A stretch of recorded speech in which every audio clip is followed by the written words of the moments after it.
What is up, movie friends? Welcome back to Raiders of the Lost podcast. I'm Anthony. And I'm James, and this is episode 49. We are doing The Mandalorian. Season 1 might be the most requested episode we have gotten. I know we've been late to the game of The Mandalorian, but we watched the season.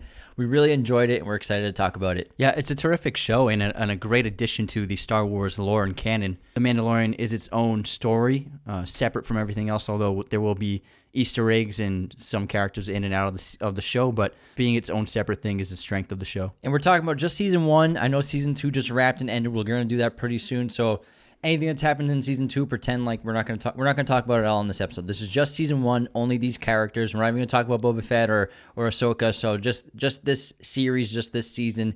And I think what I love most about this show is I think it pays so much respect to the original Star Wars trilogy. It really breathes new life into a galaxy far, far away, bringing high production value to the show, great CGI for TV production. I think it really just satisfies that thirst that a lot of hardcore Star Wars fans really wanted after, there's a lot of disappointment from the Star Wars trilogy, the new one, the Force Awakens trilogy. And this really takes us back to the feeling of those first films and like the worlds and the characters and the simplicity, but also humor and dark tones at the same time. And I think they just knocked it out of the park trying to recreate the energy and feel of the original trilogy. One of the most refreshing aspects of the show is the scope of it and the scale of it. It's not gigantic. It's not, the galaxy isn't at stake. The entire universe isn't going to fall apart if the heroes fail. This show is centered on this character who has a small role to play in the entire world itself. But I like that. I like the small scale, and I like the scope of the show being a lot smaller than the movies, and I think that's why it works so well. And I like how each episode is kind of its own entity, and obviously there's overarching storylines and characters throughout the season, but like pretty much each episode's it's a new thing, except for like the last two are very connected, but their own like kind of monster movie of the week, their own plot, their own objective or goal. This show, it kind of feels like a video game to me, where there's objectives, you have upgrades, you get new armor, missions, everything gets more lucrative and more dangerous, and new characters and new storylines. So whenever I watch it, I'm like, this is kind of like a video game. I've never played a Star Wars video game, but I would imagine it's just like this, or like any kind of video game. Yeah. You're just upgrading everything, and you're just moving up to the next level. And I think Jon Favreau really knew what fans wanted, because like you said, the new films didn't really work in terms of, yes, they were successful, but in terms of the audience reaction and fan love, they didn't really hit the mark. And I think that he saw that we wanted something different and something exciting that we had no familiarity with. It's like the most Star Wars thing I've seen since, I think Rogue One did a good job too, but it's the most Star Wars production I've seen since the original 3. And I mean, not that the prequels aren't great too, but I think just the original trilogy, I think this like just harkens back to the feeling and like the nostalgia that brings up. If you enjoy our show and our podcast, the best thing you can do to support us is subscribe to our YouTube channel, follow us, and hit the notification bell on Apple Podcasts, Google Podcasts, Spotify Podcasts, wherever you listen to podcasts, you can find us. Leaving us 5-star reviews really does help us get seen by new viewers, especially the written ones. We love those. And we have a Patreon where you can support us monthly. Patrons get perks like personalized messages, personalized videos, and top-tier patrons get a monthly shout-out on the podcast to be immortalized forever. Now let's get into The Mandalorian Season 1, and as always, spoilers are abound. First of all, let's talk about what are the Mandalorians. Who are they? And the Mandalorians are a race from the planet of Mandalore, and they are some of the most skilled and feared warriors in the history of the galaxy. Many of them have died out, and they always wear a distinct suit of armor and generally include a helmet with a T-shaped visor, and just like the title character in the show, so they're pretty easy to spot. It's important to note that the main Mandalorian in the show, Din, is not from Mandalore. He was rescued as a child and orphaned and brought up by the Mandalorians. And what's really interesting about Mandalorians is that point exactly, that he was brought up by Mandalorians, because in Mandalorian culture, they take fatherhood extremely seriously, and actually, the father, not the mother, is supposed to play the prominent role in raising a son, and those who don't have their own biological children they're encouraged to adopt foundlings, and so Din was a foundling who was adopted by an older Mandalorian, and so being a father to a child is very important to the Mandalorian culture, which is why Din eventually takes care and looks after the child. Yeah, and so we're calling him the child. We know he's called Grogu. Or Baby Yoda, pop culture-wise. In season 2, he gets his name Grogu. It's where we find out who he is in terms of name. But we're just talking about season 1, so we're just going to refer to him as the child. And I like to call him Baby Yoda, even though I know it pisses people off. I know he's not Yoda. We know Baby Yoda is not really Yoda. And for anyone who hasn't seen the show, but they've seen the pop culture memes and videos, they call it Baby Yoda. It was a pop culture thing. This creature, the child, is the same kind of species as Yoda, but Yoda has been dead for many years before the show takes place, and this is just a different creature with the same species. In The Mandalorian, the show takes place about, I think it's 9 years after A New Hope, and then about 5 years after the Emperor's defeat in Return of the Jedi. So it's this kind of show it's stuck in the middle-ish of the last two franchises of the Star Wars movies in terms of chronological order. But again, it doesn't really have anything to do with that. The only thing that we see about the Empire, which is really smart and makes a lot of sense, is we see like these scattered weaponry and these scattered remnants of the Empire, whether it's the Walker on that forest planet, or other weapons that we find in different episodes. And or Moff Gideon's company of soldiers who he commands, and it seems as though Moff seems to command a faction of the former remnants of the Empire. He might have probably thousands of soldiers under his command, and it might even be less than that. So we don't really know yet. Yeah, we don't even know if there's like a leader of the Empire anymore, if there is. And I think you're right about Moff Gideon. We'll talk about him later on in terms of like what his role is in just season 1. Again, this isn't season 2 or anything. And I really love this show, and I think from the moment we turned this season 1 on, episode 1, it felt like Star Wars. It felt like that original trilogy, so much more so than the recent movies. And it's so fun because it's like basically a space western. Jon Favreau used the Man with No Name trilogy, Clint Eastwood's films directed by Sergio Leone, some of the most famous westerns, as inspiration for the character of Din Djarin and also the concept of the show itself. So it does have that Western gunslinger vibe. And also I think the reason why it feels so nostalgic when you watch the show is because a lot of the sets and props that have been used in movies in the past and locations, we see them again in the show. And like he goes to Tatooine and we see the cantina again. We see little Easter eggs and nuggets of movies past. And so bringing those familiar elements to the show really make you feel like you're at home. And it's not like a movie where you spend 5 minutes in Tatooine and then they take off. Like several episodes are set in Tatooine, and a lot of time is spent in these familiar areas. So it makes you feel like you're living in the world again. And I think this really is a show that kind of saved Star Wars for a lot of these hardcore fans of the original canon, and really brought them back to falling in love with the franchise and the characters. And obviously one of the main, maybe I think some people see as a problem with the show, is the main character is always wearing a mask. He's wearing a mask for the entire show. There's just one point where he takes it off. And personally, I prefer he didn't even take it off at all. I personally wouldn't want to see Pedro Pascal's face at all, which we see at the end of the season. And I have no issues with wearing the mask the whole time. It's been done in so many other productions. V for Vendetta, it's fantastic. Hugo Weaving never takes the mask off. We never see his face. Jackie Earle Haley is great in Watchmen with a mask on the whole time. So I actually have no problem with Mando wearing a mask the whole time. Also in Dredd, Carl Urban never takes the helmet off. But you can see his lips, so you do get facial movements. Yeah, good point. I agree that the show works with them wearing the helmet the whole time, but I also think that having that moment in the finale when his helmet's taken off by IG-11, and we finally see his face, it allows us to emotionally connect to this character, because unlike V for Vendetta, V is a supporting character in the movie, and Evie's the real lead, and it's a 2-hour film. Whereas The Mandalorian, 2 seasons so far, is probably going to be 6 seasons. So it's a lot of episodes where you're with this character. And so I think it's important, because it's such a long format story, to have a emotional connection to the character. And I think if he never took his helmet off, we wouldn't have that. So I think it was important to show his face for sure at the end of the season. Great point, as always. Obviously, Mando, I like to call him Mando, is just a great character in the show, and I love him a lot. But I also love Baby Yoda, a.k.a. the child. I love this little dude. I get it. I get why people were obsessed with him. And, like, again, we were late to the show. We were a little stubborn about watching it because, you know, I've always loved Star Wars. But, I mean, when we get hit with the news that there's going to be 76 Star Wars shows coming out, I was, like, kind of like, do I want to get into all of them? Do I want to, like, do this? So I was always hesitant to watch it, but I get the hype about Baby Yoda. I get the hype about the show. I love him. I think he's so funny. He brings so much humor to the show, so much innocence, and like whenever I see his floppy ears just coming into frame, I just can't stop laughing. Yeah, the child is so cute and adorable, and he's either cracking you up, being absolutely cute, or he's making you feel emotional.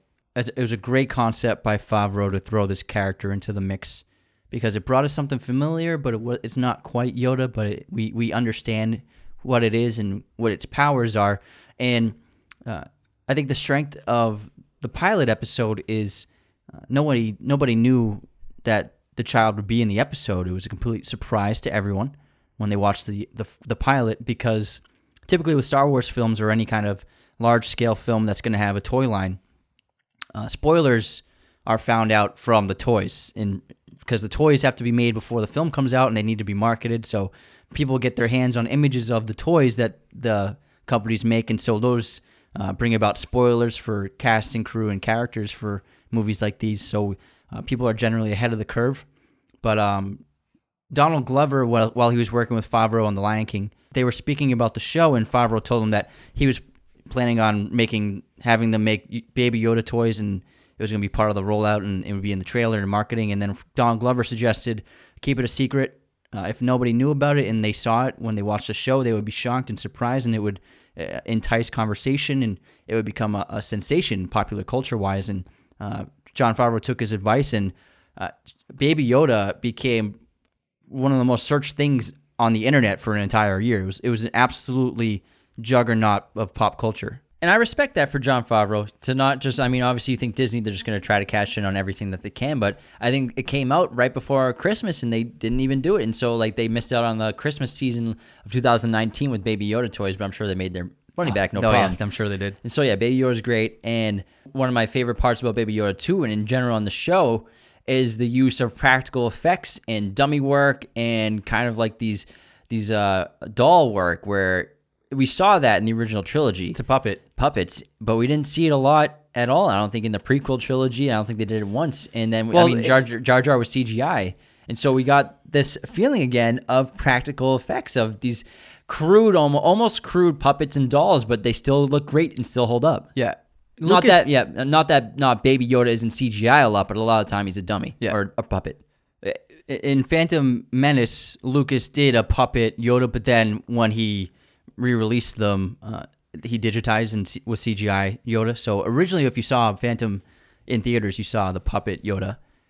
But I think Baby Yoda, he works so well because he's really practically there.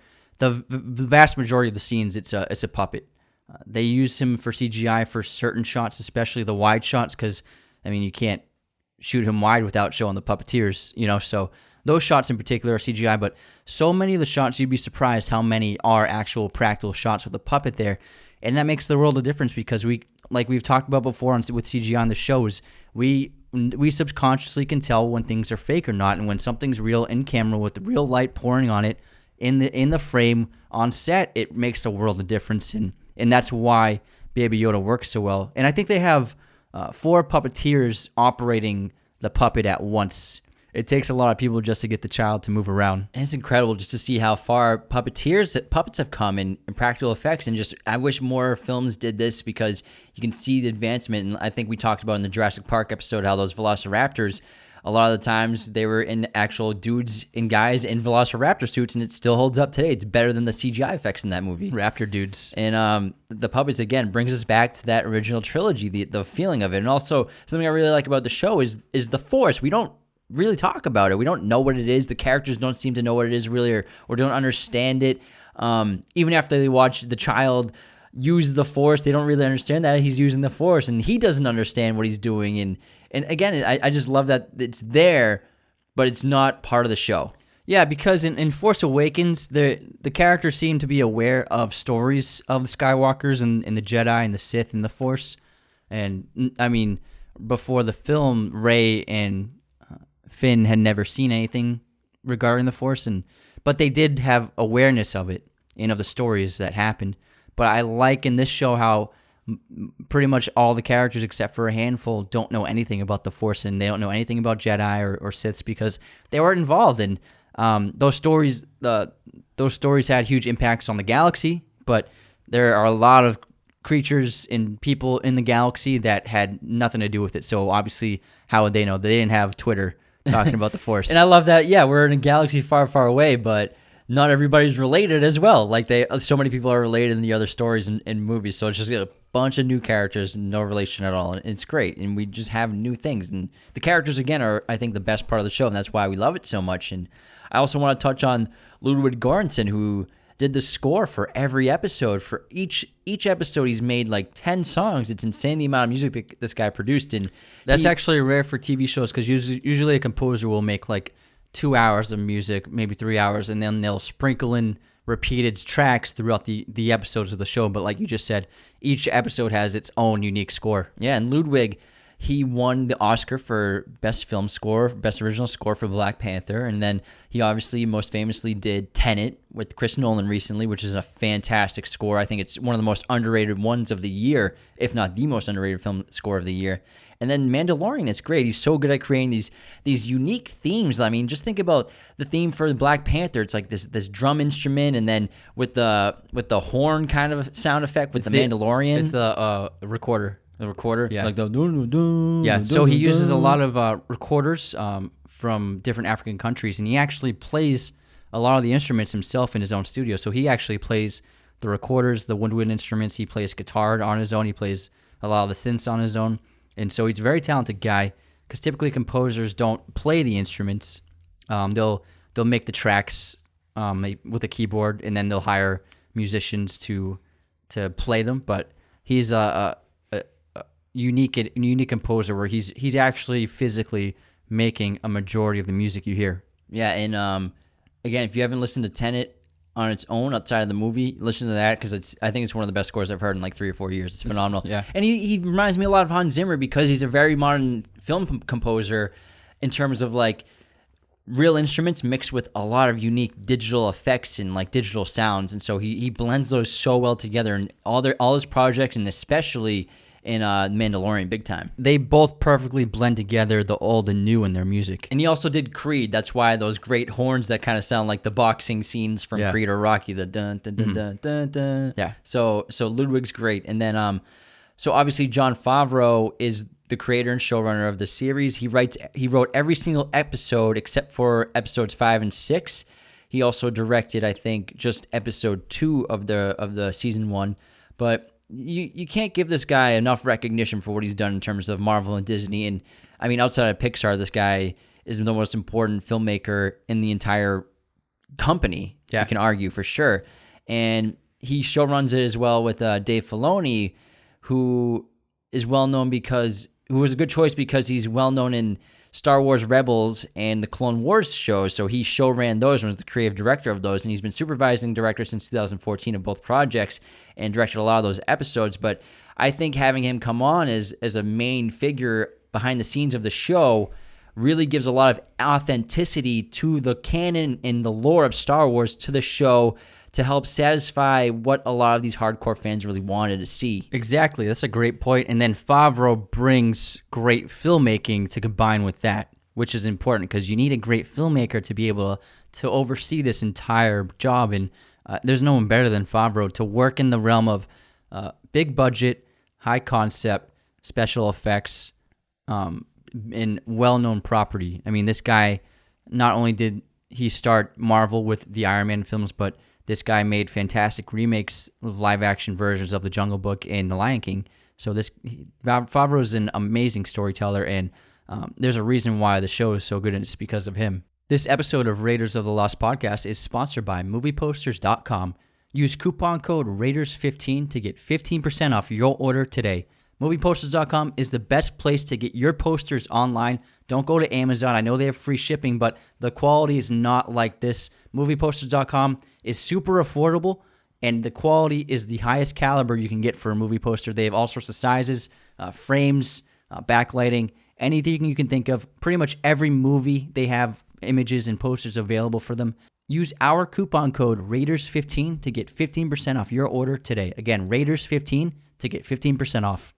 And one final thing I want to touch on that I really like about the show and is unique is that even once every episode's over, I still want to watch the credits because we have these great, fantastic pieces of artwork for each episode, which are so fun to watch and check out with the credits rolling and the music playing. And so I think that's just a fun aspect that they put at the end of the show. And I think maybe my favorite part of this entire show is probably the production design, the sets, the costumes. It's all really fantastic. It's really well done. Mando's armor is so cool. Even before he gets the new Beskar armor, it's still very cool. It's well done, and everyone's so unique, and you can tell that their costumes and their wardrobes tell stories of themselves. Yeah, I think that's the reason why the show does work so well, is because of the production design and the cinematography.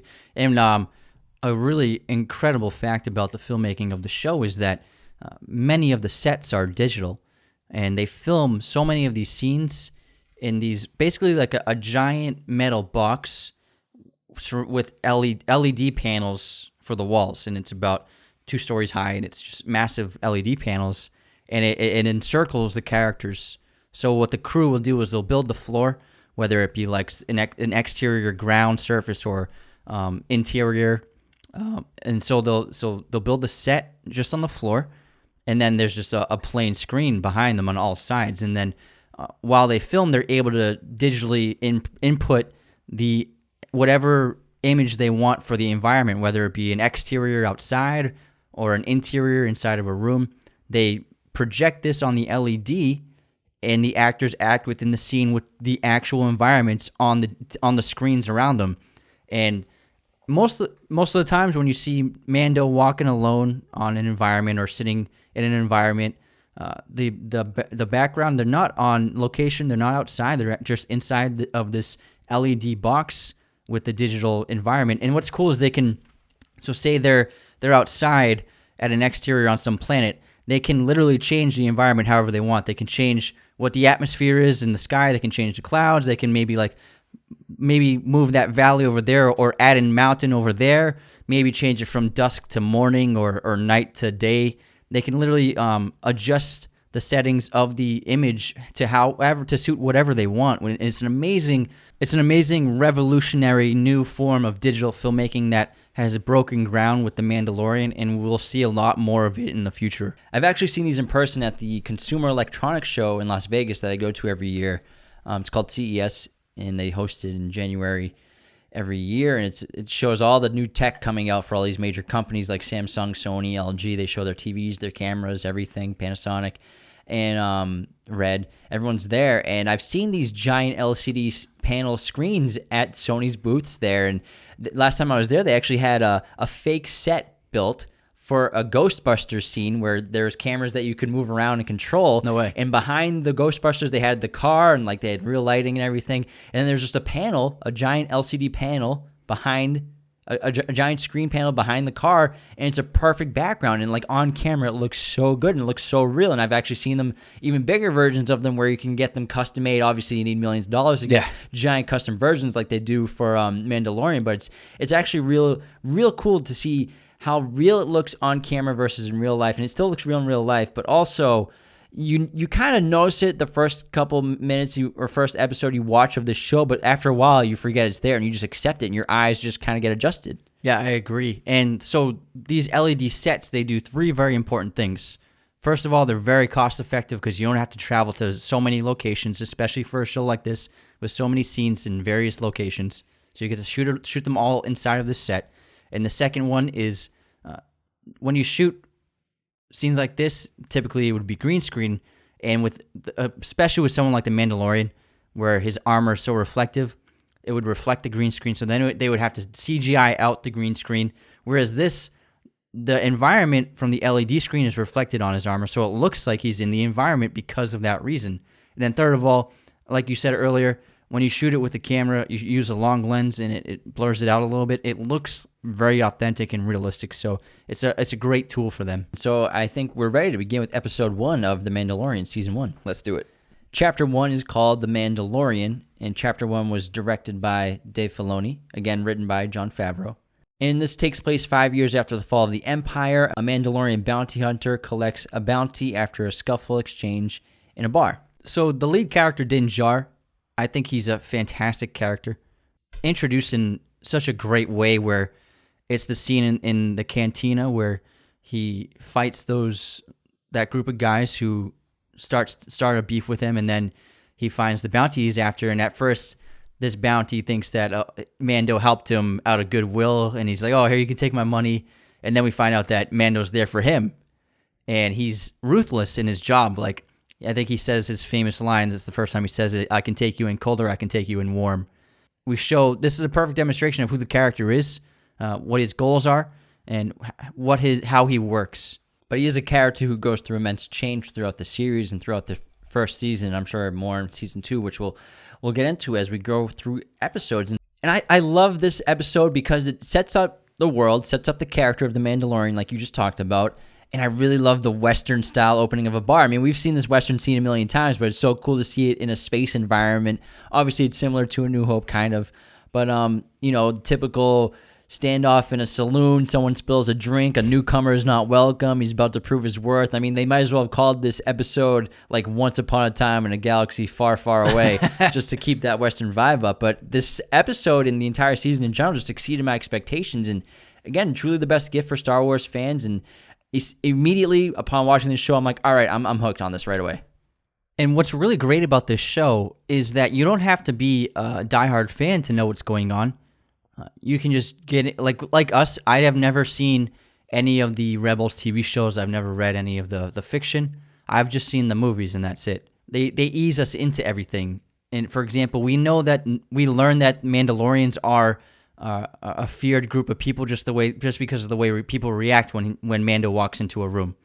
And then we learn that they have codes and that they're incredible fighters and warriors. And he's also ruthless, like you said, and he takes his bounty and tricks him to get into the below deck, and he freezes him in carbonite. And so not only do we learn he'll do anything to capture somebody and hold them as a prisoner, but that he's also clever, and we also get a nod to the old original trilogy. One of those characters who are frozen in carbonite is actually George Lucas. No way. Yeah, if you look, it's the first one they show.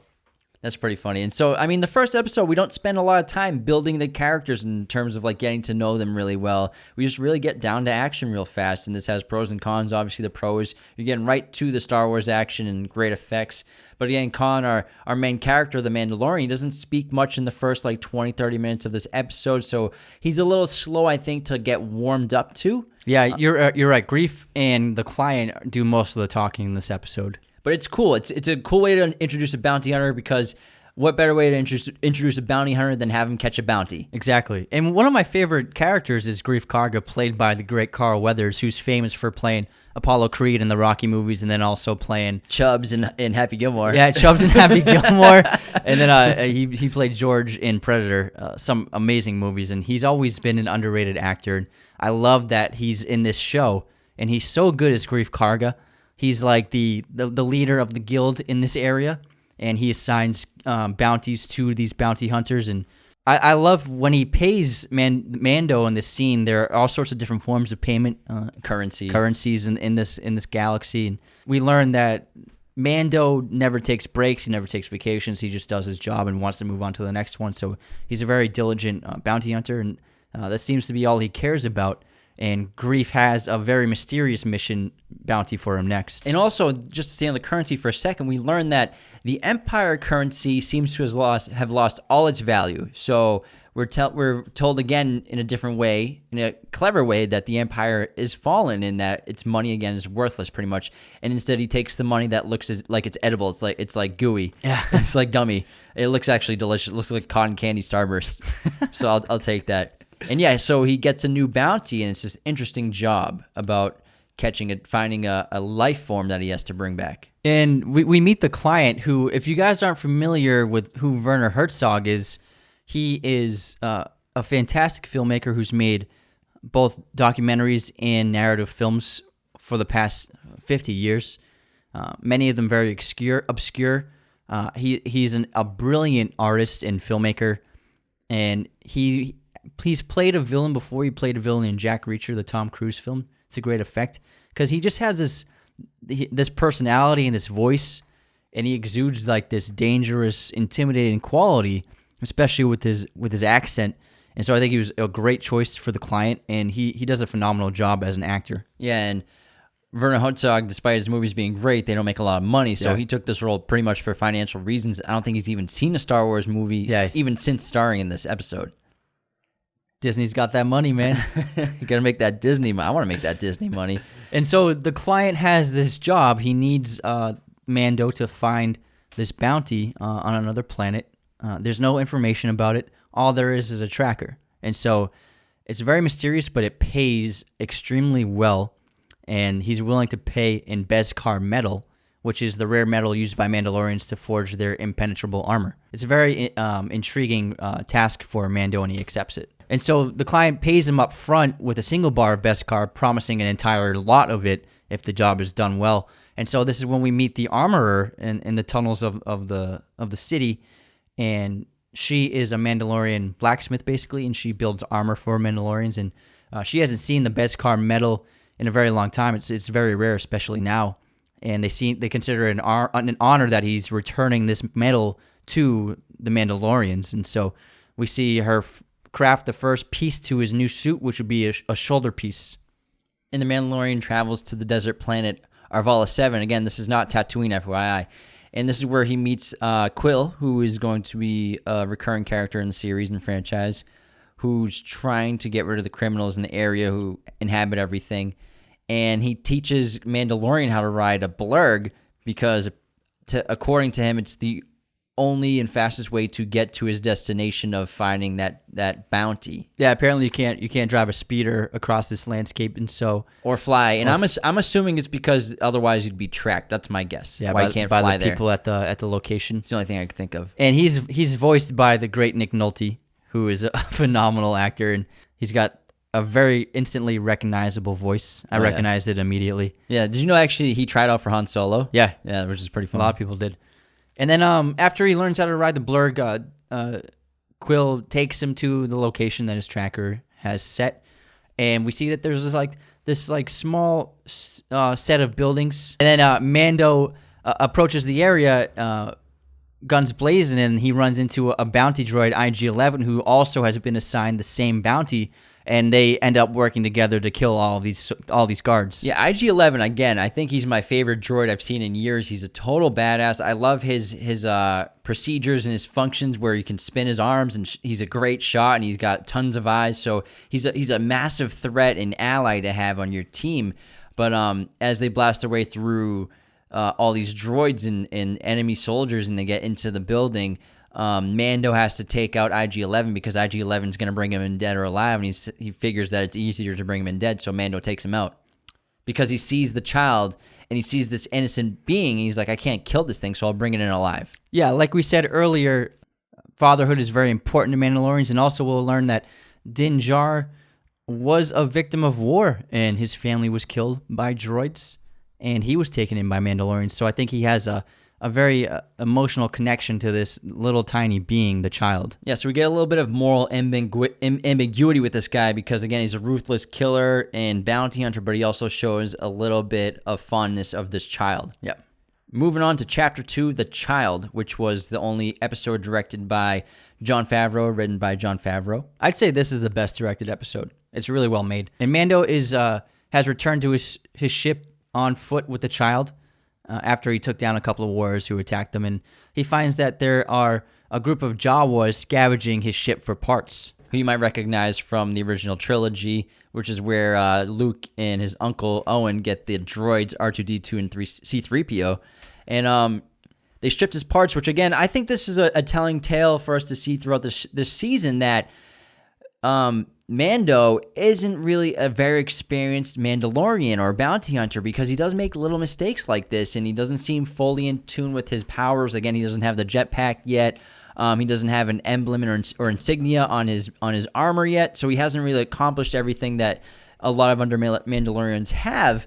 And I think this is a mistake that Mando made by leaving his ship in the middle of the open, just waiting to be scavenged. Great point. And then we learned that the Mandalorian is just ruthless. Like, he is murking these little Jawas like crazy. Nobody's business. It's like War of the Worlds. His rifle makes them disintegrate into dust.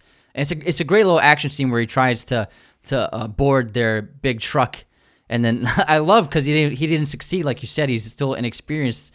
When he reaches the top, they all electrify him and he falls down. So he fails in his mission.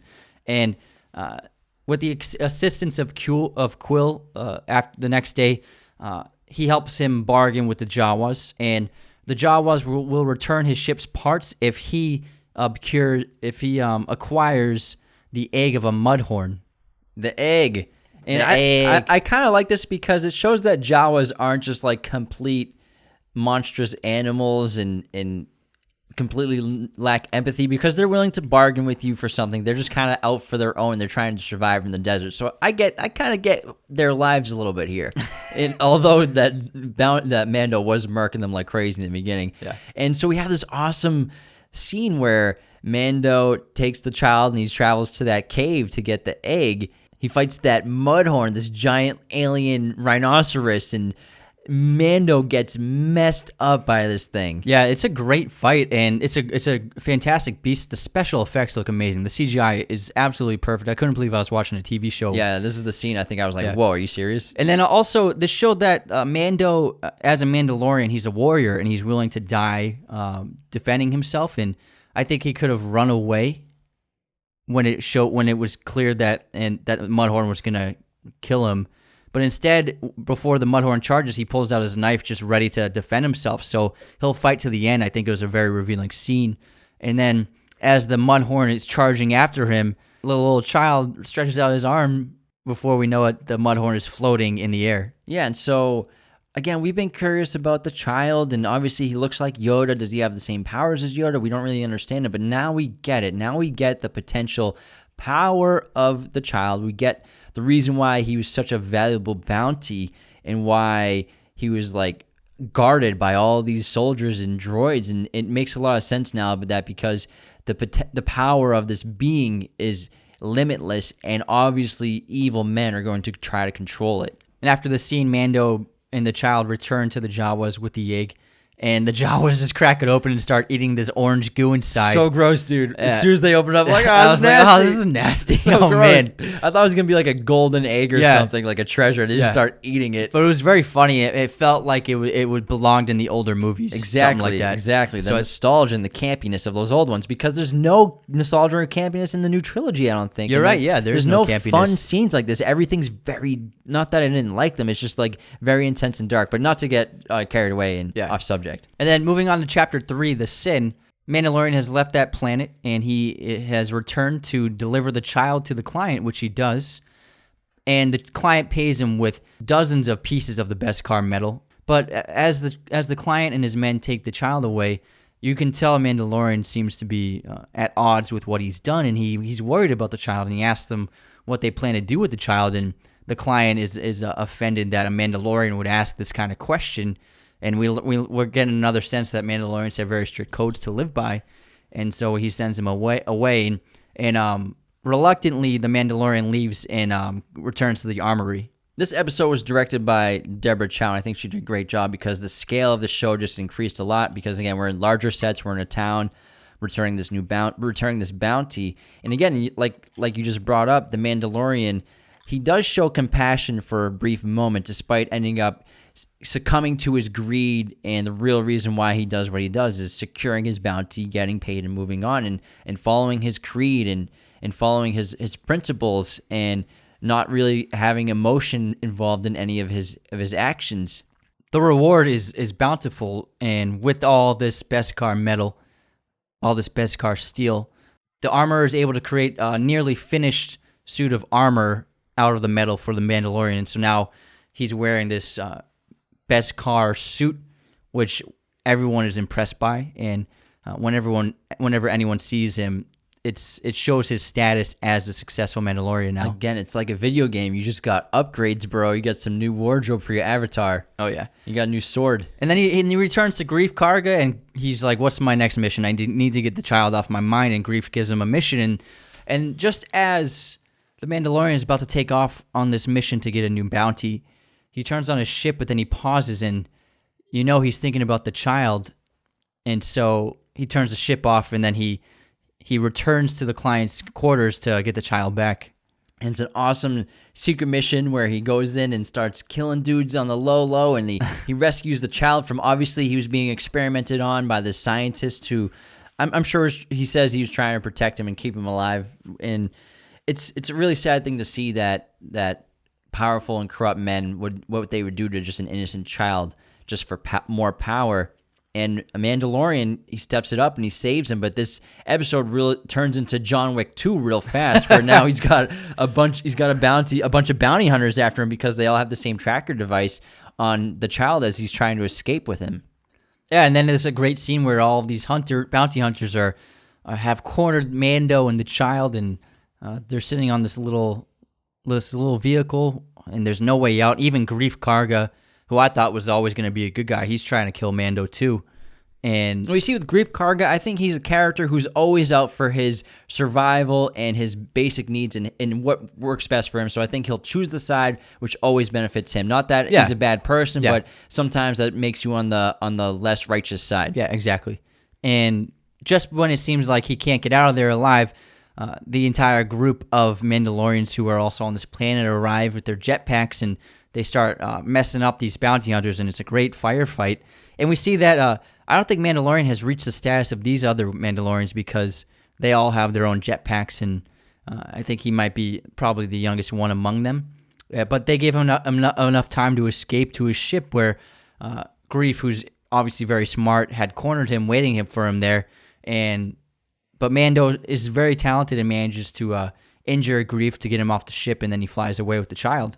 And the cutest way to end the episode is with him giving the little circular ball of the gear shifter. He gives it to the child because early in the episode, the child was trying to play with it. He's like, "Give me that." He berated him over it, but now he's giving it to him to comfort him and have fun with it. And then Chapter 4, Sanctuary, which was directed by Bryce Dallas Howard.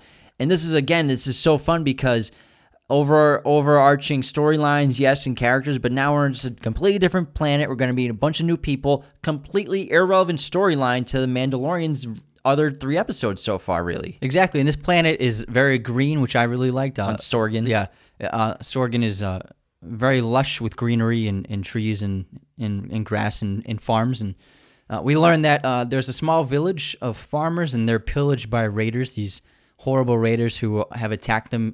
My guessing is that they've attacked them before in the past, and they've stolen all of their goods. And so Mando arrives there, and he's just here to hide out with the child because he knows the guild is still after him. And he goes to the local restaurant and orders some food for the kid. And this is when we finally get to meet Cara Dune, played by Gina Carano. And Gina Carano is awesome in this role because we love strong female characters, and then we get Gina Carano, who is a real-life super strong woman who would beat the crap out of any of us. She's a former professional athlete. She's a MMA fighter. She's been in a bunch of TV shows and movies, so her acting chops have gotten pretty solid. And I think she's a great character, Cara Dune, in this season. And now we have these 2 great warriors who have to team up to try to help this village out. And in return, they're going to get lodging. But also, there's some tension going on between Mando and one of the mothers of this tribe. Omera, she's way into Mando. Yeah, she's very curious about what's under the helmet. And we do good to get a shot of the helmet off, but we don't get to see Mando. So this is the episode where we learn about the importance of Mandalorians keeping their helmets on. So they're not allowed to take their helmets off in front of other people, any living thing, and they're also not allowed to let it get taken off by someone else. So he does take his helmet off, but he's in the isolation of the small hut. And so Cara Dune and Mando, their plan of action is to attack the raiders wherever they are and draw them out so that they attack the village, and the village will be well prepared to defend themselves. Because we have this great montage of Cara and Mando just training the villagers, kind of like those old Seven Samurai. Yeah, Seven Samurai, those old samurai movies, those Western flicks of like helping these people and peasants who've never fought before to try to fight. And it works to an extent because they do get them to come back, but we also get an epic battle with an AT-ST walker, which we hadn't seen, I don't think, since it's in Rogue One. Oh, yeah. It's in Rogue One in Star Wars Rebels. That's when we see these. And it's, again, we're talking about this fascinating concept that the Empire has fallen, but there are remnants of the weaponry around the entire galaxy. And this is obviously an example of that. And normally these walkers are, very clumsy. And you would think that this episode, I had like a scream at my TV kind of moment where this walker's like approaching this village, and instead of just like hanging out in the trees and just shooting the village and just lighting it up from a distance, it just keeps walking. And I don't get it. But I mean, we gotta have a show. Yeah, they gotta win. And in terms of remnants of the Empire, one of my favorite aspects of the show is things like a lot of the stormtroopers in the show. And for example, the AT-ST, they're very run down, they're dirty, they're grimy, they haven't been tuned up, and I like that aspect to the show where a lot of these stormtroopers and pieces of equipment, they aren't clean at all because like rusty. Yeah, because the Empire doesn't exist anymore. Especially the stormtroopers who are living on desert planets, their white, they're filthy uniforms are turning brown and orangey. And so through a really great battle, the farmers and Mando and Cara Dune do overpower the raiders, and they take down the AT-ST, and they save the small village from impending doom and future doom. And Mando has a decision to make because this place is really peaceful, and it would be a great place for the child to grow up. And that's what he's thinking could be a possibility until they are attacked by an assassin who Cara Dune takes out, and then Mando realizes that there's no place that would be safe for the child. He needs to stay with the child while people are still hunting them down. Yeah, they play home for like a couple of weeks, but he just realizes that this isn't the life for him, even though he's got this honey here waiting for him that he could have a nice life with, but he's got to move on. He's got to keep protecting this child, and they have to prevent this village from getting any more danger. And next up, we have Chapter 5, The Gunslinger. This is Dave Filoni directing again. The Mandalorian has returned to Tatooine to repair his ship, and he stops at a facility run by Peli Motto, who is played very comically by Amy Sedaris. Yeah, she's great in this role. She's got no eyebrows. She looks so different without eyebrows. It's very cute with the little droids she has, and she's very funny with the child. She acts very motherly, but says she's like, I'm going to charge him extra for this. And while she's repairing the ship, he goes to a local cantina where he meets Toro. And before we get into that, I just think the funny thing with Tatooine is it seems to be that like important characters always end up in this planet. It's kind of funny. And the scene in Tatooine at the cantina, as soon as we were walking through the town, I remember we were like, is this going to be the cantina coming up? And then they walk in, we're like, it's the cantina. It's so cool. But for me, they kind of ruined this whole scene because they have this character, Toro Calican, who I really don't like at all. Nothing against the actor. I know he did his best to do as much as he could with the character, but I just don't like this character. And it was my least favorite part, I think, of the entire season was this character, Toro. And they introduced him in the worst way by having him sitting in Han Solo's seat at the booth at the cantina, and just like, for me, it's like with his feet up, and it's just like you're spitting on the original trilogy with this. It's like this crappy character. You're gonna pay homage to Han Solo with him? What are you guys doing? I don't know what Favreau was thinking, but I mean, it is what it is. But for me, I was not a fan of this. I think they had good intentions, but I don't think it worked as well either, and I found it to be just in bad taste. It would have been better if Mando just sat down in that spot. That would have been better. That would have been cool. They should have opened the cantina with like him just like drinking at the table with that. And a really cool fact about the cantina is the droid bartender in this bar is actually voiced by Mark Hamill. Oh, no way. Yeah. That's cool. And so Toro Calican, we learn he wants to be a bounty hunter, but he's not in the guild yet because he hasn't done anything yet. He hasn't gotten a bounty. And he has a job that he wants Mando's help with, and obviously Mando agrees because he's going to get all the money for it, because all Toro wants is the reputation and acceptance into the guild.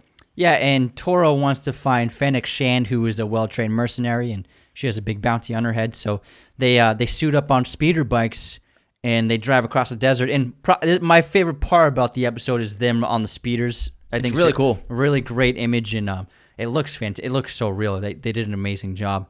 They eventually start getting shot at by Shand, who has some kind of sniper rifle. Mando comes up with a plan to go at night and attack her and set off these flash bombs to blind her sights when she's trying to look through the scope. And it does work. They submerge on Shand and subdue her and handcuff her. And then Mando is the one who goes to get the ship to bring them all back because they only have 2 speeder bikes. And it's a pivotal scene because Toro's alone with this assassin. This is a pivotal scene because this bounty's trying to corrupt Toro to help her. But really what she does is she gives Toro the idea to turn on Mando. And so Toro just kills her to try to get more reputation by bringing Mando in. Yeah, because Mando betrayed the guild, and he's an outcast now, so he's a very valuable prize. And when Mando returns to the site, he finds that she has been killed and Toro's gone. He realizes that Toro must be going for the child, and so he races back to town where he finds that Paley and the child are being held hostage by Toro, and Toro convinces Mando to drop his gun and hold his hands up behind his head. But obviously Mando outsmarts him and kills Toro, thank God, because if I had to have another episode with this dude... I'm so happy he died. Yeah, me too, man. I cheered. It's crappy to say that. I'm sure the actor worked really hard on this role, but it's not your fault. It's the character. You know? Yeah, I just think it didn't work. I don't think it worked for me either. But, he saves the day. He gets the child back, and he pays Paley a ton of money for his ship and make sure he covers his costs for staying there and for the child, and they take off on the new adventure. Chapter 6, The Prisoners, up next. This was directed by Rick Famuyiwa. This is a fun episode where we get to see, finally, alien characters. So, and they're all aliens that we recognize from past Star Wars movies and TV shows and in the lore and in the fiction. And also, we get one of our favorite comedians, Bill Burr. Yeah, I love Bill Burr with the intensity of a son, but this was probably one of my least favorite episodes of the entire season, which is crazy because it had so much potential for the story and the characters, and I think that it just was a little slow the entire time, and the editing was a little poor, and like the third act just kind of dragged. It felt like it was like a couple hours long, and it seemed this episode is like 108 unnecessary shots of red hallways, pretty much. I also think that it's the filmmaking itself too, because there are a lot of shots of characters moving through hallways, but the cameras don't move; the characters are moving. And I think if they took a more mobile approach to the camera work, it would have made it a little more exciting to watch. How many shots of someone running down a hallway do you need? Like, you get one of each and you're good. I honestly think that half this episode was just filler for the season. But it is an interesting episode because we meet new characters and new kinds of creatures, and it's a decent one. I also think it's my least favorite episode in the entire season. But it shows Mandalorian's skills as a warrior. First, he takes out those super droids, and then he picks off each bounty hunter one by one, traps them in that prison cell. Yeah, so basically what happens in this episode is Mando retreats to a space station run by an old friend named Ran, who is a former bounty hunter. And you can't trust this guy, right, when you see him. Yeah, he's in Sons of Anarchy. He's in Batman Begins. He's always a suspicious guy. Yeah. And he needs a favor. He wants Mando to assist some associates to rescue a prisoner from a New Republic prison. And he sends Mando with these 4 other tough bad guys on this job, who apparently can't do the job without him, which definitely couldn't have done the job without him because Mando does everything on the job. Yeah, they would have failed in a second. And even Bill Burr's character's like, I didn't know we were going to make this far. Like, I don't know what to do next. And so I think the concept is cool, and I like some of the characters at first, but then, like, it's kind of cliche. The female alien character, she seems like Harley Quinn to me, just in an alien form. And then we have Bill Burr as the supposed best shooter that anyone's ever seen, but like he doesn't really shoot much at all. Mm-hmm. But he does have that cool gun that comes out from behind his back. Yeah, I don't think he hit anything though. Yeah, but I think these characters, they get their own brief introduction scene. They're kind of cliche characters, and they just stick to this one personality trait for each of them. And also, I think this episode shows an important trait for Mando by showing how much he cares for the child when they start messing with the child and joking about it in Mayfield picks up the child, and Mando's clearly on edge, and we can see that he really cares for the little one. Even though he's trying to make it seem like he doesn't, make it seem like, oh yeah, it's just a pet. Yeah. And he does care for it more, because you can tell that a lot of his motivation for succeeding in overcoming this betrayal is to protect the child and get back to the child, because he knows that droid's up there, and he knows the droid is turning on him too, because they all betrayed him and it was all part of their plan. But ultimately, Mando outsmarts everyone, showing his superior strategic skills and also his superior fighting skills. And then we all at the ship at the same time, we have the child trying to hide from the droid up there. And it's actually really funny, but again, there's like So 18 shots of it. Yeah, it's lot. Like that droid's just walking around for 10 minutes. It's not a very big ship. Like Yeah. the entire movie, they're cross-cutting that. I think I told you after the episode was done, I was like, they could have done that in 10 minutes. They could easily. They could have easily cut 15 minutes out of this episode. But then it's a very cute ending to the episode when the droid finds the child and it's about to kill the child, but then the child holds up his hands. He's like gonna use his force powers, but then and he kills it and it blows up almost, and then he realizes that it was Mando behind him. Yeah, who shot him in the back. Even though he thought he did, he's like, oh wow, I did that. Yeah, it was very funny. So again, it's entertaining, but I really think they could have just cut like 10 minutes off this. It would have made it so much better. And then Chapter 7, The Reckoning, which was directed by Deborah Chow again, who did Episode 3 again. And so Mandalorian on a ship with the child receives a message from Greef Karga, and Karga's town has been overrun by Imperial troops, led by the client, who are desperate to recover the child. And Karga proposes this like fake bait plan to bring in the child, but not really. He's going to try to be on his side and help him up to try to kill the client and end the bounty that's on the child's life, basically. And Mando recruits Cara Dune and Quill because he doesn't trust Greef, even though he seems to be wanting to help him. He still doesn't trust him. And we learned that Quill rebuilt IG-11 to be a nurse droid to take care of the child, although Mando is still very unsure about any kind of droid because of his past as a child. And then there's like this 5-minute sequence of Quill showing the reprogramming IG-11 and training him and teaching him everything new again, which is, I mean, it goes a little too long. I remember watching it, it's like, you didn't have to show this entire thing. Yeah, I was like, all you have to do is say, I reprogrammed IG-11 and now he's a good guy. That's it. I think they were trying to show a metaphor of like how Mando and the child go through so much change together, that maybe that's like kind of what they're trying to go for. I don't know. I think they just had some filler. I was watching them like, yeah, they needed more 5 filler. minutes to put into this episode, because there's no need to show him feeding and drinking water with this robot. And then on the journey, while they're camping, the group is attacked by Minox, who are like little dragons, and like they're like pterodactyls even, and they attack the group and they kill a few of the men. Mando and the others are able to fight them off, but Karga receives a deadly wound on his arm that can't be fixed, and poison's rushing through his veins. And then just when it seems like all hope is lost for him, the child penguin walks over. Slowly walks over. Waddles over with his little baby steps, and he puts out his hand on the forearm and he heals the wound instantly. My favorite part of the scene, though, is Greef is like, get that thing away from me. He's trying to eat me. That's funny. And then Quill's like, wait, give him a minute. And then he force heals his wound, which is so awesome. And then this gives Karga a change of heart, because what we then find out is that Karga kills the other 2 soldiers that were with him, because the plan was to betray Mando and kill him and kill his crew and give the child up to the client. But now Karga has a change of mind because he was saved by the child. They formulate a new plan where Karga and Dune will bring Mando in, claiming they have captured him, and they'll bring the baby with them. And while this is happening, Quill will be bringing the child back to the ship to be locked down in safety in the barrier of the ship with IG-11. And when they meet with the client, things seem to be going okay. It seems to be like the plan's going to work out. They're going to kill everyone there. But just when they think it's okay, Moff Gideon calls the client.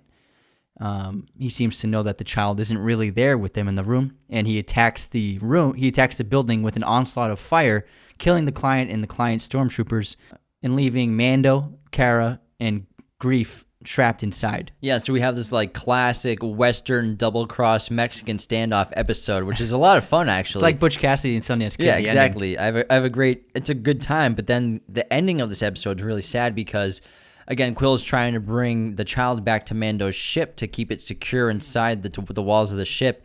However, he's riding a blurg, which goes about like 6 miles per hour, and these speed racers catch up to him, those stormtroopers, and the episode ends with Quill getting killed and the child being stolen by the stormtroopers, which is really sad. Very sad ending. And so, Quill, who's been a central part of Mando's journey and his transformation and helped him through pretty much most of his quests and objectives, is now dead, and he pretty much gave up his life trying to protect the child. Yeah.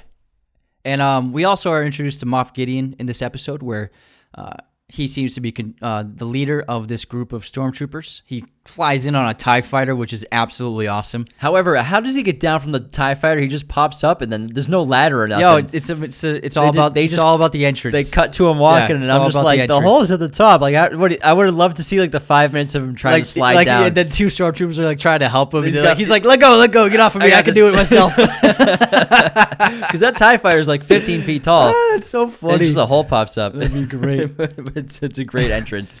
And then Chapter 8, Redemption, is our next episode, and it's the finale of the season. And this was directed by Taika Waititi, who also does the voice for IG-11. And I think this is the most well-directed episode, probably. And I think it's the best one of the entire season. It opens up hilariously with these two stormtroopers bickering. And I remember we were watching them like, who are these guys? They sound so familiar. We found out that it's Jason Sudeikis, who you know from SNL and a bunch of comedies, and then Adam Pally. And these two are just hysterical, just bickering, going back and forth. And unfortunately, Jason Sudeikis' stormtrooper punches Baby Yoda twice in the head. And there's some hilarious memes of like Jason Sudeikis punches Baby Yoda. And it's like the Liam Neeson meme where it's like, I will find you and I will kill you. This scene's so funny, and obviously I think this was put in because Taika Waititi wrote this and directed this episode. It's definitely his kind of humor. And it was funny just to see, what do stormtroopers talk about when they're on their own? Yeah, they're like mostly bored because they're standing around. And they're blue-collar guys, so they'll probably shoot the shit about random stuff. And so I think it was a really funny change of pace for the season. I think the best part is when they're trying to shoot the target on the ground. Yeah, like they're 5 just feet bored. away. No, but then they can't hit it because that's part of the stormtrooper. Oh bias. yeah, I didn't even think of that. They can't hit anything. Right. So like they not only can stormtroopers not hit important characters in the entire Star Wars franchise and world, they can't even hit an object on the ground 5 feet away. I love when he shakes his gun like there's something wrong with it. It sounds like a paint can. It's the best part of the episode, I think. Yeah, comedy wise. And then so the stakes for this episode are very high because, like we said, the trio are still trapped within that bar, and Moff and his soldiers are holding them against their will, and it seems to be like there's no way out. But while this is happening, IG-11 comes to the rescue. He kills both the stormtroopers who have the child, and then he great scene where he storms into the town on a speeder, and as he's riding the speeder, the child is just like gleefully laughing with the wind and he's blowing people up. It's so funny while IG-11 is just going to town on the stormtroopers. It's so funny. And at the same time, as they're trapped, Gideon threatens them with like this. Even though they have like 50 blaster guns pointed on them, they're like, we have an even bigger blaster gun that we're gonna shoot at you with. So like, it's funny. It's part of the show. It is what it is. We accept it for what it is. And he also gives them until sundown to make a decision, which is like, why not just kill them now? But again, the sun sets fast on this planet, and it's a show, and we need to fill in 30 more minutes. Yeah, and we learned that Gideon was an officer for the Empire, the secret police force for the Empire. And when the Empire fell, it seems as though Gideon has gained power over factions of what's left over of the Empire. I like to think of him as like a warlord now. Yeah, like he just took control of like a bunch of soldiers. Yeah. And this is when IG-11 arrives on the stormtrooper bike, blasting through stormtroopers on his way. And then after a small firefight, he brings the child into the cantina, and the four of them wait it out and try to escape through the hatch, the ventilation hatch. But while this is happening, Gideon orders a trooper with a flamethrower to burn them out, and he starts just shooting flames into the bar. It's funny because all the bosses, like Gideon and the clients, say how important this creature is to them, but then they have no problem like putting it in mortal danger with like this flamethrower is gonna kill that thing. Like, aren't you? I thought you said it was of more importance than anything you could imagine. Yeah, I think that's the line he says to it. Yeah, that's true. But fortunately, IG-11's a baller, so he manages to laser that crate out. But at the same time, Mando suffers apparently a fatal wound. And instead of taking his helmet off, he's just gonna die. He gives up. This part again, like Mando, let's just take your helmet off. Like, you're gonna die. Don't you want to save everybody? Yeah. I understand it's the creed. This is the way. I get it. But again, another moment where I'm just kind of screaming at the TV because just take the helmet off. Yeah. But fortunately, everyone goes into that crate, into the sewers, basically the sewers. But IG-11 stays behind, and he is able to take the helmet off of Mando because he's not a living being, so he lets him do it, and he sprays him with like some Febreze in the back of his head, and I guess his mortal wound is healed because now he can put on the mask, and now he's okay, and even though he's about to die, now he's like running in the sewers like fully healed. He's leading them now. It might have been like Icy Hut, some type of vapor Icy Hut. He had a, as Michael Scott would say, a protuberance on his head. That's great. And then they return to the armorer, and we learn that Mando has to accept responsibility of the child and be a father to him. And also the armorer gives Mando his signet finally, which is the Mudhorde signet on his shoulder. Oh, and she also gives Mando a jetpack, which he hasn't trained with yet, but he since he was younger, but he'll be able to use it in time, she says. And they leave the armorer, and while they're gone, she is attacked by a group of stormtroopers who she takes out with some of her tools. It's a great little fight scene, and then we cut back to the group, and they're traveling on this like little boat across the lava, and as they're approaching a tunnel, they spot through the walls that there's a whole company of stormtroopers waiting for them to come out. And then Grief again with the lines. He's like, "Come on, baby, do that magic hand thing." But so again, funny. Baby doesn't know how to control it, even though he knows he's doing some things. And so a great scene where IG-11 sacrifices himself to go take out these stormtroopers, and he walks through the lava as his legs are melting, and he self-destructs all around all these stormtroopers because, according to his programming, it supersedes his functions, and he has to self-destruct. Yeah, and it's a touching moment because we have bonded with this character, and Mando seems very sad, although he's always been against droids. He seems to have he seems to have gained a connection to this droid, especially for how important to the survival of the child this droid has been. And so it is a sad moment when he dies. And then when they emerge through the tunnel, Gideon attacks him in his TIE fighter. And then Mandalorian finally shows off just how capable of a fighter he is. He puts the jetpack on. And it's an amazing action scene where he flies up just before the TIE fighter hits them. And he latches onto the TIE fighter and places a few bombs on its wing and jumps off. And then the wing of the TIE fighter explodes and Gideon crashes into the ground. Fantastic scene. Yeah, it's awesome. And we really get to see, again, like you just said, how capable he actually is and can be in the right moment. And with this mission sort of over and this rescue mission basically seemed to be dealt with, Karga invites Mandalorian to return to the guild to be a hero when he comes back. They'll welcome him back with open arms, but Mandalorian decides that he has to take this child to its home. He's going to find where it's from and bring it back to its people and bring it back to its species and act as a surrogate father for the time being. Yeah, and Cara Dune's going to act as Karga's enforcer of the guild while here, and it's a good place for her. And they're already setting it up. What Mando's going to come back, obviously, and they're going to be like running the town when he gets back, which I can't wait to see for season 2.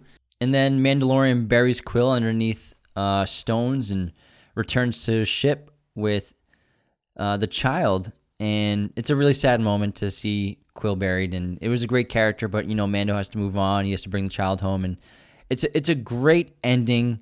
And then it ends with Gideon busting out of that TIE fighter with that dark saber sword, which is so cool. Looks great. He cuts his way out, and it's just a badass villain shot at the end of the entire season. I can't wait to see him use it. It's going to be fantastic. And it was a great ending to the season.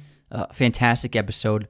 And I can't wait to watch season 2. All in all, this is a fantastic show and a great new addition to the Star Wars universe. The Baby Yoda puppet which is used for most of the close-ups, cost $5 million to make and operate.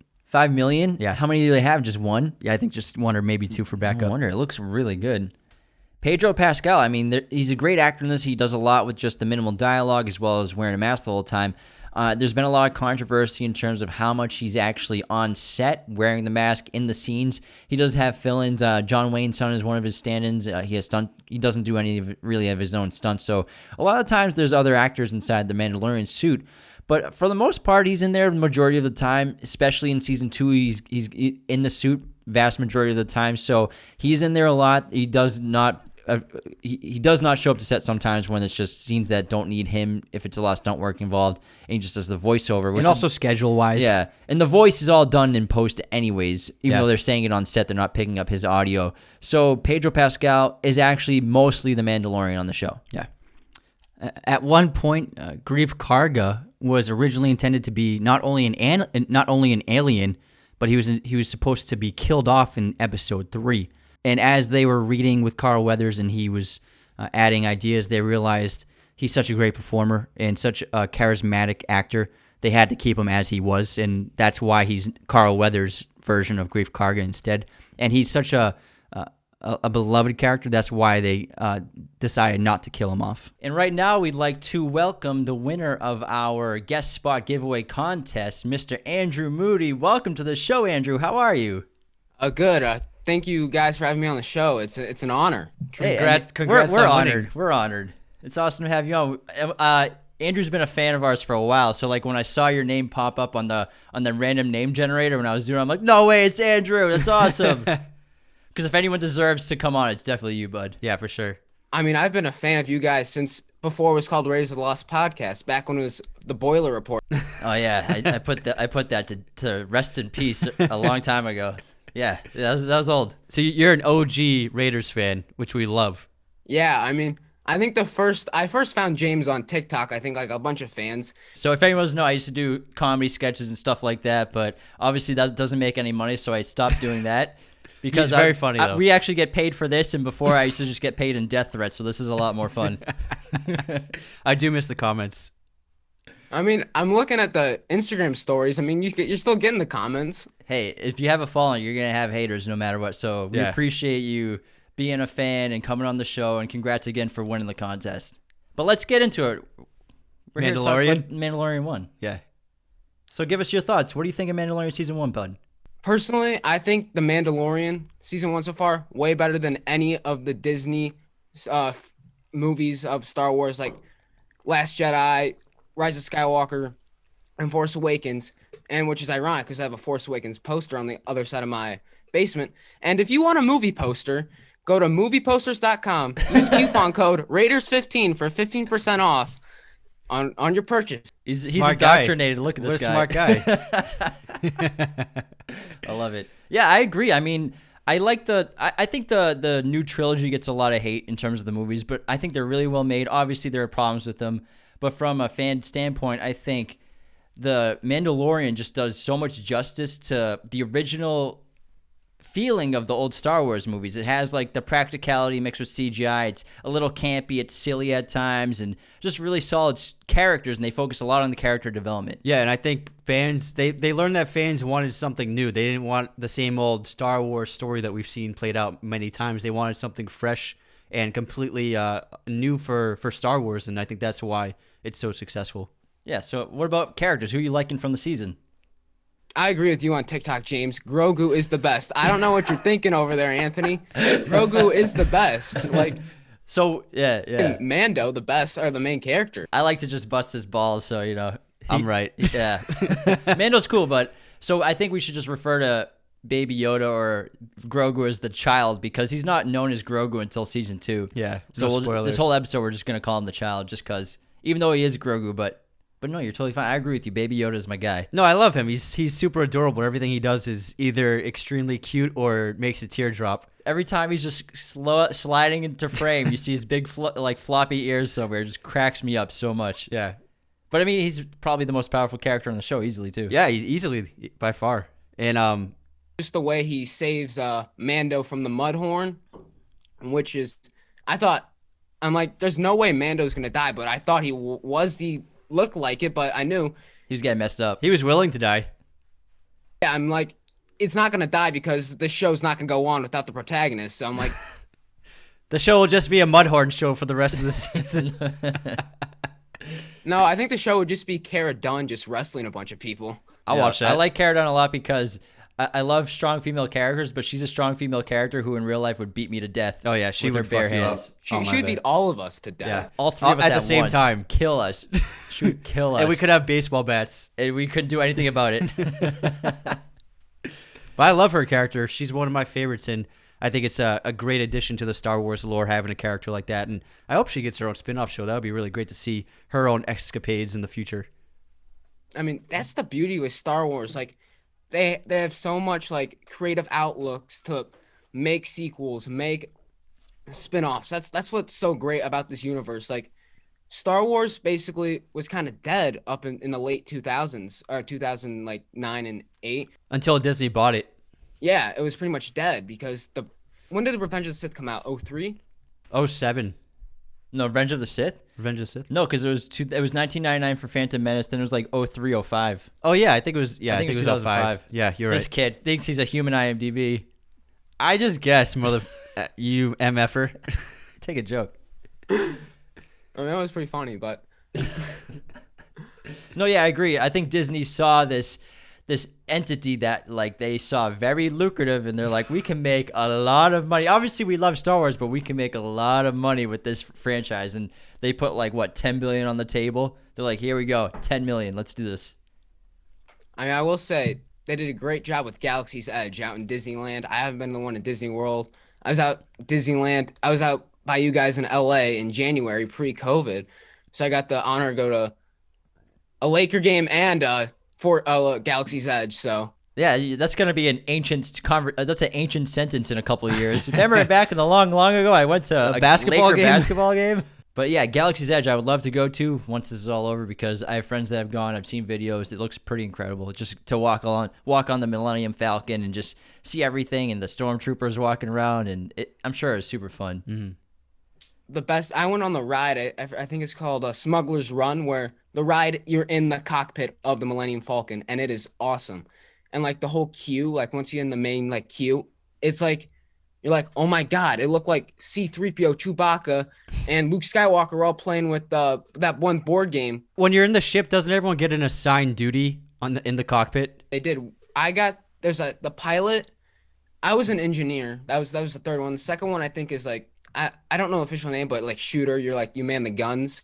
And then the stormtroopers. I was in Galaxy's Edge. All I wanted was a photo with the stormtrooper, but like you know how like stormtroopers aren't nice in the real Star Wars. Yeah, Disney makes them not nice. they gotta play their characters. Also, they shrug you guys off and Yeah. stuff. Yeah, like they tell you to scram like if you approach them. That's awesome. That's great. I bet they can't hit anything with their lasers too, with their blasters. But what's your favorite episode of season 1 so far?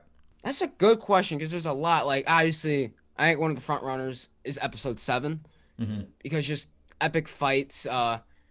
IG-11, man, he is My guy. He is the K2SO. I thought was good, but I think IG-11 has K2SO beat and like droid superiority. I love IG-11. He's my favorite droid in a while, since like the original franchise, I think. He's funny. He's pretty cool. I love his functions are really cool too. He's like a he's like a gunslinger, and he's got 360 view, and it's pretty cool. I like his powers.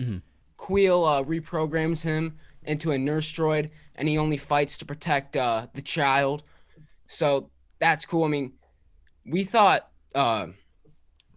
Mando and them, Cara and Grief, I thought they were done for, but they weren't. And He's the man. I love that shot where IG-11's riding the speeder, and then the child is just in the front, like wee, and his ears are going crazy. Yeah, I think IG-11, I think one of the appeals for me with him too is he has a great story of redemption, and I think the last episode is called Redemption too. So he has a great redemption story where he's an enemy of the child, then he becomes his nurser and protector, and it's just great to see him go through such a character change despite being a droid and not being a person. Yeah, my favorite episode I think might be episode 3, when Mando decides to save the child from the client.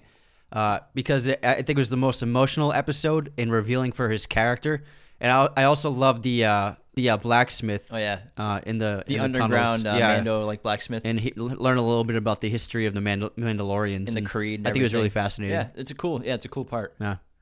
I think the last episode is my favorite, probably because I think it's the most well directed. Taika Waititi did it, and I just love the ending, and we have some real sacrifice, and it's just, again, it's redemption. Both Mando and IG-11, and then obviously they have to get away. But I just love the last one. They wrapped it up real well and just left a great cliffhanger for season 2, which I can't wait to watch. Good pick.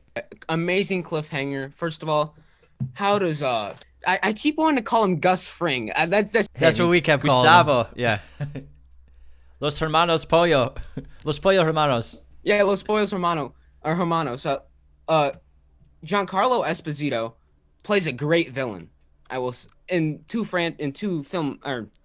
He's also the villain in the Maze Runner franchise too. Oh yeah, Yeah. He plays a lot of bad bosses. He's Yeah. great. Like villains and He's an baddies. intimidating guy. he's like Javier Bardem. Yeah, definitely. I mean, Javier Bardem might be one of the greatest villain actors of all time, just from mean- Skyfall and No Country for Old Men. Absolutely, bro. 100%. What a great point. Yeah. This kid knows what he's talking about. Yeah, that's a good point. I never like thought it. about I that. like it. Yeah. What got you into movies, bud? And, like, what are your favorite kinds of movies? I mean, I'm really a big fan of action movies. Like, my favorite actor of all time is Mark Wahlberg. Hey, He's got some good performances. Maki Ma kid. Let's go. I commented Mark Wahlberg's the greatest of all time, and then I think you like totally blew me out of the water, like Daniel Day-Lewis. No, I think I was like, Marky Mark does his job really well, but Yeah. he's not the greatest of all time. He's not Yeah. even top 100 Yeah. talent-wise. I love Marky Mark to death, and He's a great presence though. I understand why he's your favorite actor for sure. It's your favorite actor. I can't tell you who your favorite actor is, but in terms of the best of all time, no freaking way. But I mean, love him. I love his movies. He's an Oscar nom, but yeah, I'll watch him in pretty much anything except for The Happening. I'll never watch that again. Have you heard about the bees? He's honeybees. The honeybees. I believe, isn't that a horror movie? Yeah, it's I a horror think movie. they wanted it to be a horror movie. I think the fact of it being made was a horror movie. I'm not a big horror guy. I'm still scarred to this day from Hereditary. Dude, I you're would not not a a horror- watch Hereditary if I was your age Yeah. too. Because you watched it when you were like 16, 17? Because you're 17 now. I watched it over the summer because my friends made me, and it is just like once you learn like the undercovering or like the story behind everything, and you watch it a second time, you just know you can see all the foreshadowing tough. that you missed the first time, and it's just like Everything starts to make sense. clarity comes in, and it's just like, and I feel like it makes the movie even scarier because you know what's gonna happen now. It's a very, very smart movie. It's all connected, and yeah, on the second viewing, you see all the little pieces and like the twig body and like why the daughter does those clicks and why she makes the twig people and And that's not like a mirage, like what Name I him said. Twigbert. And what I say, I called the demon Paime. Yeah. And everyone on TikTok went crazy. I think that was like our first viral video. It got like 1 million in a day. 2 million in 2 million total, a day because yeah. I kept saying Paime, and people were like, "It's not Paime." I'm like, "Who cares? It's a demon, bro." That twig thing always reminds me of Tropic Thunder with Ben Stiller's like, I have a son now. His Twig name's Buddy. Twigbert. But yeah, like that explains like the grandma that she wasn't actually seeing things. That was the real grandma, just her corpse. Yeah, Exactly, it's yeah. very similar to Rosemary's Baby. I don't know if you've seen that, but it has a very similar kind of structure. He could probably handle. You can handle Rosemary's Rosemary's Baby. Rosemary's Baby. Yeah, it's not as horrific Because as it's 1968, so it's a different style of horror, but it's more suspense than anything. So you can handle that. You should watch Yeah, that. it's not like horrible. Mandalorian season 2. You excited for it? I'm very excited for it. I have not watched any of KFC's 1 Minute Man's about it, so he doesn't spoil it for me. So I'm ready for it. What are you looking forward to happening? What kind of like which story arcs, which characters are you looking forward to seeing progressing? I want to know more about Moff Gideon. I want to know. I mean, they obviously talked about how he used to be in the Empire in season, I believe in chapter 8. Mando was talking about it. Yeah, he seems to have taken over the leadership duties of the remaining forces of the Empire Yeah, in it some seems like capacity. Just like the armory and the weaponry scattered throughout the galaxy, it seems like They're like maybe warlords, kind of, you want to call them. Yeah, and they're overpowered. They're overseeing like different remnants. Yeah, they just took over parts. That's what I'm guessing. Yeah. His character's kind of like, rather than like there being a leader of the empire. Yeah, I wonder if he's force sensitive. That's what I'm curious about. I don't think he is, but we'll find out. Yeah, I want to know more about the dark saber because that thing Yes, it's pretty cool. it's dope. Pretty cool ending to the show. You got to end it with the baddie. You got to wicked piss a guy. Yeah, guy. You got to end it with something cool happening. And I think that was a pretty cool way to end the season 1. And I can't wait for season 2, honestly. And we were late to the game with Mandalorian. We were late to the show. We were very stubborn about watching it. We were stubborn, but also with the show, we're so busy. We haven't really had time to watch a TV series. Yeah. All But we I've can had some do, time all off we can of do work. is like watch the few movies that we do on the episode for prep, and then do each episode. So we haven't really had time until recently. We've got ahead of schedule and we had time to watch something. Yeah, I've been using my vacation time for a long weekend, so Yeah. now I've been catching up. Now we can do TV shows. We binged it. We want to do Mandalorian season 2 pretty soon too, and Yeah. Game of Thrones. So like everyone listening, we will be doing TV shows, and just look forward to that. Which just again, it takes us time to watch a ton of episodes of a show rather than like 1 or 2 movies. I got a good question for you guys. Hopefully, I have a good answer, bud. Would you rather be a awesome Mandalorian style bounty hunter or a Jedi Knight? Jedi Knight. I mean, I would say Jedi Knight, but that armor's. Hey man, make a decision. It's your decision. You get to be what you want. What do you want to be? I'm Jedi Knight. I want to use All the right, cool. Force. All right, Yeah, I fuck got- the body armor. Yeah. I'll be a Jedi. The body art, it's cool, but yeah, I'd rather have a lightsaber and be force sensitive, and it's pretty cool. Yeah. It's like one of the coolest heroes in film ever, in fiction, I think. Easily. Who's your favorite Jedi? Obi-Wan Kenobi, Nice. my guy. And obviously, I think yours is too. Yeah, Obi-Wan. Obi-Wan's pretty cool. I'm Mace Windu. I love my boy Samuel I L. love the Jackson. choice. I love that choice. Great pick. He wanted the purple lightsaber. That's why he has the purple lightsaber. Sam Jackson. You know the story how he got cast in Star Wars? I think so. He just asked George Lucas. Yeah, he was talking to his agent, and they were asking him, like, who do you want to work with? Because he had just come off Pulp Fiction, so he was very in demand. And he's like, get me a meeting with George Lucas. I want to talk to him. Whatever he has cooking. This is like 98, so he hadn't done the new Star Wars ones yet. And so Lucas heard about this and invited Sam Jackson to Skywalker Ranch, and they had a meeting. And Sam Jackson was like, if you're doing another Star Wars movie, I want to be in it. I don't care if I'm like a stormtrooper. I just want to be in it. Whatever you have for me. And Lucas is like, okay, I'm working on the script, but maybe I'll get back to you. And then 6 months later, he's like, all right, I have the script done, and I have this Jedi character I want you to play. So that's how so Sam cool. Jackson got cast in Star Wars. That's so cool. Like, very few people will, like, a director like that make a character just for somebody. I Yeah. think Sam Jackson carries that kind of weight. 100%. But Andrew, you're awesome. Thanks so much for coming on. Congratulations for winning the contest. Can't wait to hear more about what you think about the show, and excited for you to check out Mandalorian season 2 too. And give us a little plug of your show. Yeah, what's that for any banner behind you? sports fans that are listening? Yeah, behind me, I host a sports podcast, Zoomer Sports Radio. We're on YouTube, Spotify, Apple. We have a TikTok account. We're slowly growing. We're about 4,500 followers there, so go check us out there. We had an MLB player on the show today, Mark Payton, outfielder for the Cincinnati Reds. We are growing rapidly, and I am proud to say I'm the youngest in the sports podcasting industry right now. Hey man, Nice. like I keep telling you, just work harder than everybody else, and it'll come. Your success will come. So just keep grinding, bud. I've been telling you and Anthony. I know we're twins. It's confusing.